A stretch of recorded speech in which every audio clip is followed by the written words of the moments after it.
நேத்து காரு ஏத்தப்பட்டிருக்கு. ஒரு காவலர் மேல கால் முறிவு ஏற்பட்டிருக்கு. எலும்பு முறிவு. ஒரு போலீஸ்கார். இந்த கட்சியினுடைய பேட்டனை பாருங்களேன். இப்ப திட்டமிட்டு ஒரு போலீஸ்காரரை ஏத்திருக்க மாட்டாங்க. நம்ம வந்து விஜய் கட்சியினர் மாதிரி அவதூறு பண்ணக்கூடாது. விஜய் கட்சி தான் காரை விட்டு ஏத்தி இருந்தாலும் கூட திட்டமிட்டு பண்ணியிருக்க மாட்டாங்க. முதலமைச்சர் சொன்னார் பாருங்க. எந்த ஒரு தலைவனும் தான் கட்சியை சேர்ந்த தொண்டர்கள் சாகணும்னு நினைக்க மாட்டாங்கன்னு ஆதவர்ஜினாவே கூட திட்டமிட்டு ஒரு போலீஸ்காரை ஏத்தணும்னு நினைச்சிருக்க மாட்டாங்க. இப்ப நீங்க ஏத்துனதுக்கு இதே வந்து நீங்க அந்த கார்ல இல்லாம உங்க காரா இல்லாம வேற ஏதோ அந்த நிகழ்ச்சி முடிஞ்சு ஒரு 10 நிமிஷம் நடந்திருந்தா ஒரு நேரத்துல சொல்லியிருப்பாரு, திமுக திட்டமிட்டு ஒரு போலீஸை ஏத்தி கொலை செய்ய முயற்சி பண்ணிட்டு எங்க மீது பழி போட பாட்டுச்சு. எங்க மீட்டிங்ல திட்டமிட்டு காரை திட்டமிட்டு கொண்டு வந்துட்டாங்க.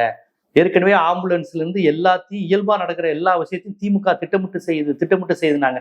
இப்ப இந்த கார் ஏத்துனதுல இவர் தொடர்பு இல்லாம இருந்திருந்தா இவர் இதைத்தான் பேசியிருப்பாரு.